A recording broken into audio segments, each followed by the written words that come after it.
ಕಲಬುರಗಿಯ ಸರ್ಕಾರಿ ಪಿಯು ಕಾಲೇಜಿನಲ್ಲಿ ನಡೆದ ಅವಘಡ ಆತಂಕಕ್ಕೆ ಕಾರಣವಾಗಿದೆ.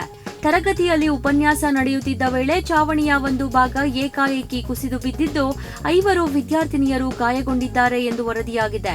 ಘಟನೆಯ ಬಳಿಕ ಗಾಯಾಳು ವಿದ್ಯಾರ್ಥಿನಿಯರನ್ನ ತಕ್ಷಣವೇ ಜಿಮ್ಸ್ ಆಸ್ಪತ್ರೆಗೆ ದಾಖಲಿಸಲಾಗಿದ್ದು ಅವರ ಆರೋಗ್ಯ ಸ್ಥಿತಿ ಸ್ಥಿರವಾಗಿದೆ ಎಂದು ತಿಳಿದು ಬಂದಿದೆ.